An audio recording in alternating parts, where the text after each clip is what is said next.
Hello students, welcome back to our channel Abhimanyu career point. So बच्चों, आज का जो हमारा टॉपिक है वो है triangle, which is most important chapter of 10th class and this is 6th chapter.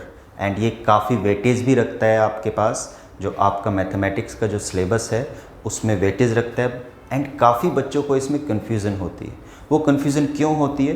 क्योंकि बच्चों क्या करते हैं, वो उसको रट्टा लगाते हैं बच्चे। ठीक है, हम कंसेप्ट को समझेंगे और कंसेप्ट को जब हम समझेंगे तो हमें ऑटोमेटिकली क्वेश्चन को किस तरह से सोल्व करना है वो हमें ऑटोमेटिकली पता चलता जाएगा। ठीक है बच्चों, तो सबसे पहले मैं आपको थोड़ा सा रिकॉल कराता हूँ। जो ये चैप्टर है ट्रायंगल चैप्टर में कॉन्ग्रुएंट फिगर्स और सिमिलर फिगर्स, जो आपने 9th क्लास में कॉन्ग्रुएंट फिगर्स के बारे में डिटेल में स्टडी किया है उसको मैं रिकॉल कराऊंगा।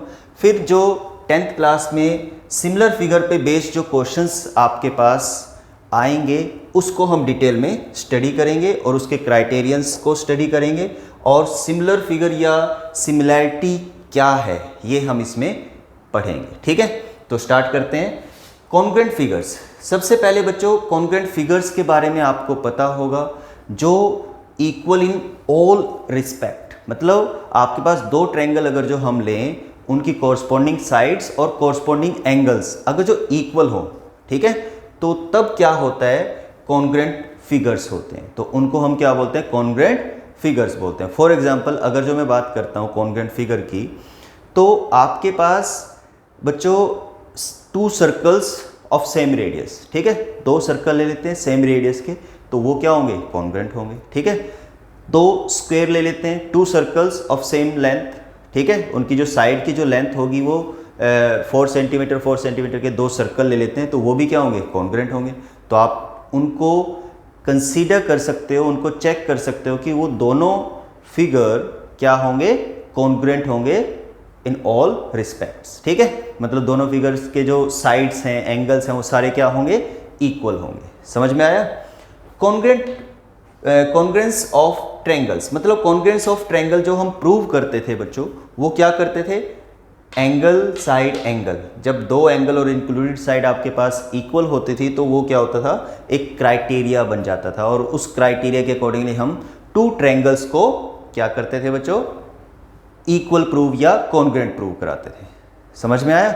सिमिलरली एंगल साइड, ठीक है, आपके पास ए साइड, दो एंगल्स एंड कॉरस्पॉन्डिंग साइड्स जब आपके पास इक्वल होते हैं तो एस कॉन्ग्रुएंस रूल के अकॉर्डिंगली आपके पास क्या रहता था, वो दो ट्रायंगल कॉन्ग्रुएंट हो जाते हैं। ठीक है, साइड मींस जब आपके पास दो ट्रायंगल की जो कॉरस्पॉन्डिंग साइड्स, तीनों साइड्स जब इक्वल हो जाती है तो उसको एस कॉन्ग्रुएंस रूल के अकॉर्डिंगली हम क्या बोलते थे, कॉन्ग्रुएंट बोल देते थे। इसी तरह last, right angle hypotenuse side, आपके पास जब दो ट्रायंगल, ठीक है, उनका राइट एंगल, दो ट्रायंगल में एक राइट एंगल हो और एक हाइपोटेन्यूस इक्वल हो और कॉरस्पॉन्डिंग साइड इक्वल हो, तो हम RHS कॉन्ग्रुएंस रूल के अकॉर्डिंगली टू ट्रायंगल्स को कॉन्ग्रुएंट प्रूव करा देते थे। तो ये हमारे पास क्या है, कॉन्ग्रुएंट फिगर्स के बारे में हमने आपको बताया है। और ये जो कॉन्ग्रुएंट फिगर्स को मैंने इसलिए डिटेल में आपको यहाँ पे स्टडी किया है कि आपको रिकॉल हो जाए कि हमें ये जो क्राइटेरियंस हैं, ये आपके पास जो सिमिलैरिटी थ्योरम्स या सिमिलर फिगर्स पे बेस्ड जो क्वेश्चंस आएंगे उनमें यूज़ होंगे। ठीक है, तो इसलिए मैंने यहाँ पे रिकॉल कराया है। और आपको पता भी होना चाहिए कि कॉन्ग्रुएंट फिगर्स और सिमिलर फिगर्स में क्या डिफरेंस है, तभी आपको पता चलेगा कि 9th में आपने क्या स्टडी किया है और 10th में आप क्या स्टडी करने जा रहे हो। ठीक है, तो अब हम करते हैं सिमिलर फिगर्स। कॉन्ग्रुएंट फिगर्स का तो आपको पता चल गया है कि जो फिगर्स मतलब ऑल रिस्पेक्ट में इक्वल होंगे वो फिगर क्या होंगे, कॉन्ग्रुएंट होंगे। और सिमिलर फिगर्स क्या होंगे, हैव सेम शेप, मतलब जिनकी शेप सेम होगी और वो साइज वाइज आपके पास वो इक्वल हो या ना हो, इट डजेंट मैटर। ठीक है, कि फॉर एग्जांपल आपके पास सर्कल ले लो डिफरेंट रेडियस के, ठीक है, तो शेप वाइज तो वो क्या है, क्या हो सकते हैं बच्चों, सिमिलर हो सकते हैं। आप चेक कर सकते हो, शेप वाइज वो क्या होंगे, सिमिलर होंगे, है ना। और अगर जो आप स्क्वायर्स लेते हो डिफरेंट लेंथ के, एक 4 सेंटीमीटर का ले लिया है और एक 5 सेंटीमीटर लेंथ का स्क्वायर्स हमने कंसिडर कर लिया है, तो वो क्या होंगे, वो कॉन्ग्रुएंट नहीं होंगे बट वो सिमिलर होंगे। तो यहाँ पे आपके पास क्या पता चलता है, सिमिलर फिगर्स में और कॉन्ग्रुएंट फिगर में डिफरेंस पता चलता है। तो सबसे पहले तो हमें डिफरेंस का पता होना चाहिए कि सिमिलर फिगर और कॉन्ग्रुएंट फिगर में क्या डिफरेंस रहता है बच्चों, ठीक है। फिर जो सिमिलर, बेसिकली आपके पास जो फोकस किया गया है सिमिलर फिगर पे बेस्ड क्वेश्चंस आपके पास आएंगे, और इस पे बेस्ड क्वेश्चंस को आपको जो सिमिलर क्राइटेरियन के अकॉर्डिंगली आपको प्रूव करना पड़ेगा, सिमिलैरिटी के क्राइटेरियन के अकॉर्डिंगली आपको इसमें प्रूव करना पड़ेगा क्वेश्चंस को, ठीक है। तो इसीलिए मैंने आपको सबसे पहले कॉन्ग्रुएंट फिगर्स और सिमिलर फिगर्स के बारे में जो डिफरेंस है वो मैंने आपको क्लियर किया है, ठीक है। तो similarity of triangles, similarity of triangles, जैसे आपके पास कॉन्ग्रुएंस ऑफ ट्रायंगल्स था, इसी तरह से सिमिलैरिटी ऑफ ट्रायंगल्स आएगा। यहाँ पे भी आप ट्रायंगल्स पे बेस्ड जो क्वेश्चंस होंगे वो करोगे और उसमें सिमिलैरिटी के अकॉर्डिंगली उनको प्रूव कराओगे। जैसे बच्चे यहाँ पे आपके पास आता है एंगल एंगल एंगल। देखो सबसे पहले तो मैं आपको बता देता हूँ कि दो ट्रायंगल सिमिलर कब होंगे, ठीक है। यहाँ पे मैंने 2 ट्रायंगल्स को मैंने बनाया हुआ है। अब यहाँ पे ABC एक ट्रायंगल है और DEF एक ट्रायंगल है, ठीक है। तो हम इन दोनों ट्रायंगल को सिमिलर कब बोलेंगे, है ना। शेप में देखने में लग रहा है ये, समटाइम हमें देखने में 2 फिगर्स सिमिलर लगते हैं, बट वो एक्चुअली क्या होते हैं, सिमिलर नहीं होते हैं। तो इसको हम प्रॉपर्टी के थ्रू कोई भी 2 ट्रायंगल सिमिलर कब होते हैं, there corresponding angles are equal.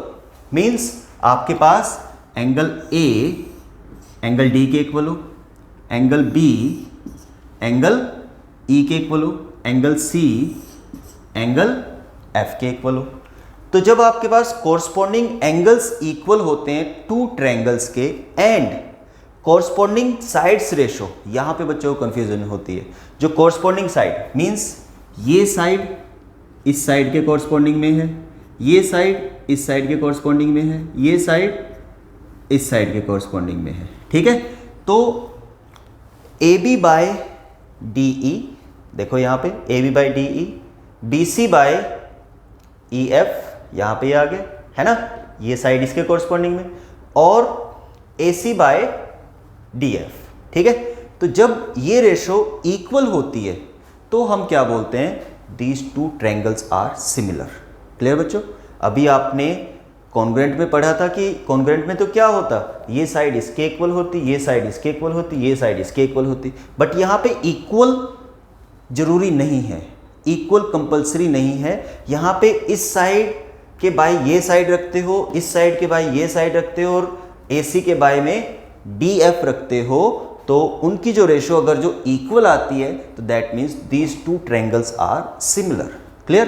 तो आई थिंक यहाँ से आपको सिमिलर ट्रायंगल्स के बारे में पता चल गया होगा कि कब 2 ट्रायंगल सिमिलर होते हैं।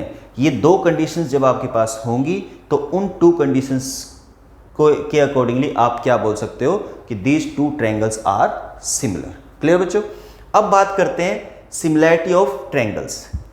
जब हम जिस तरह से हमने यहाँ पे कॉन्ग्रुएंस ऑफ ट्रायंगल्स प्रूव करने के लिए कुछ क्राइटेरियंस थे, इसी तरह से आपके पास सिमिलैरिटी ऑफ ट्रायंगल्स में भी क्या है, कुछ क्राइटेरियन है जिनके थ्रू आप ट्रायंगल्स को सिमिलर प्रूव करते हो, ठीक है। तो जैसे आपके पास एंगल एंगल एंगल, ठीक है। जब आपके पास 3 corresponding angles of 2 triangle equal होते हैं, ठीक है, जैसे A D के और B E के इक्वल हुआ और C F के इक्वल हुआ, तो वो जब आपके पास होते हैं तो उसको हम क्या बोलते हैं, एंगल एंगल एंगल क्राइटेरियन के अकॉर्डिंगली ये क्या होंगे, 2 ट्रायंगल सिमिलर होंगे। क्लियर बच्चों।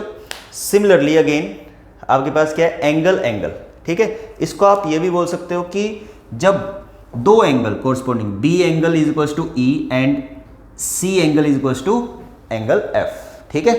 तो आपके पास जब 2 कोरस्पॉन्डिंग एंगल भी कोई 2 ट्रायंगल के इक्वल होते हैं तो वो AA सिमिलैरिटी के अकॉर्डिंगली क्या होते हैं, क्राइटेरियन के अकॉर्डिंगली क्या होते हैं, सिमिलर फिगर होते हैं या सिमिलर ट्रायंगल होंगे, ठीक है। वो क्यों होंगे, देखो 2 ट्रायंगल, एंगल सम प्रॉपर्टी के अकॉर्डिंगली आपको पता है बच्चों, ध्यान से सुनना मेरी बात।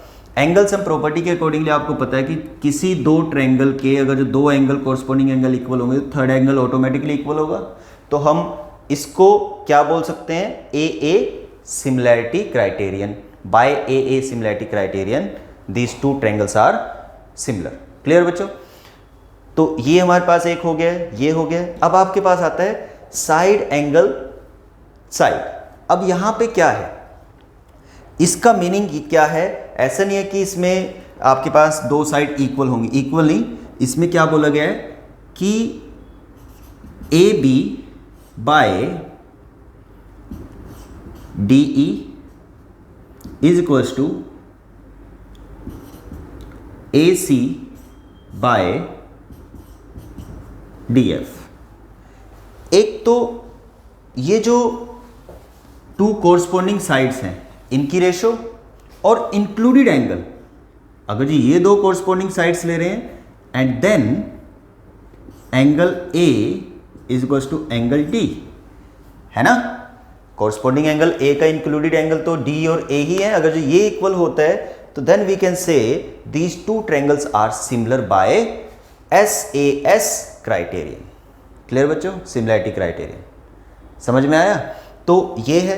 अब देखो ऐसा नहीं है कि ये दोनों साइड्स की कॉरस्पॉन्डिंग हो सकती है, ये साइड्स भी ले सकते हैं हम. इसमें मैं एक और भी एग्जांपल दे देता हूँ ताकि बच्चों को कन्फ्यूजन ना हो. ठीक है, आपके पास A B by D E means this side by this side and is equals to B C by E F. ये आ गया. ये साइड्स आपके पास A B by D E, B C by E F.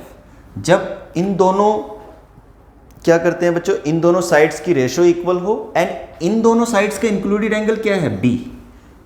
Angle B is equals to angle E. Clear हुआ? तो ये दो साइड जब होंगे तो एंगल बी और ई अगर जो इक्वल होंगे तब हम बोल सकते हैं कि SAS कॉन्ग्रेंस सिमिलैरिटी क्राइटेरियन के अकॉर्डिंगली ये दो ट्रायंगल सिमिलर होंगे. क्लियर हुआ? इसी तरह से अगर जो इसमें थर्ड केस देखते हैं, थर्ड केस क्या होगा बच्चों? थर्ड केस होगा BC by EF is equals to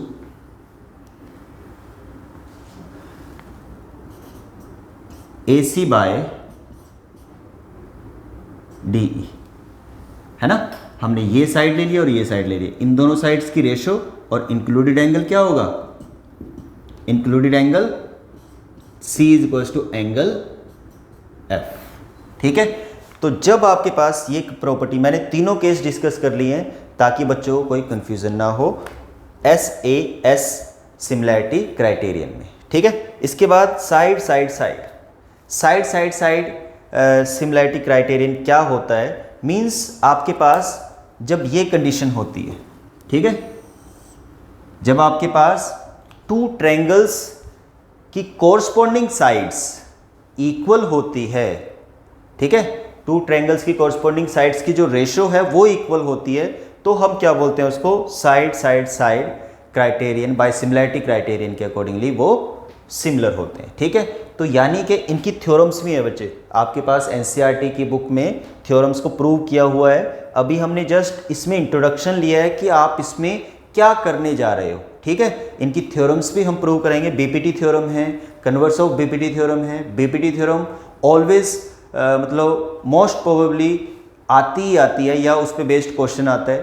तो हमें BPT थ्योरम इम्पोर्टेंट है और उसको हम एक पूरे वीडियो में BPT थ्योरम को करेंगे और उस पर कुछ बेस्ड क्वेश्चंस करेंगे. ठीक है. तो आपको पता चल जाएगा कि किस तरह से इजीली हम इन क्वेश्चंस को कर सकते हैं. तो आई थिंक यहाँ तक आपको पूरा समझ में आया होगा. मैंने आपको बताया कॉन्ग्रुएंट फिगर्स के बारे में और सिमिलर फिगर्स के बारे में, उन दोनों के बीच में डिफरेंस बताया, कॉन्ग्रुएंट फिगर्स के क्राइटेरियन बताए और सिमिलर फिगर्स के क्राइटेरियन बताए. तो ये जो क्राइटेरिया रहेगा, इन्हीं क्राइटेरिया के अकॉर्डिंगली आप क्या करोगे बच्चों? क्वेश्चंस को सोल्व करोगे. ठीक है. तो आई थिंक यहाँ तक आपको समझ में आया होगा.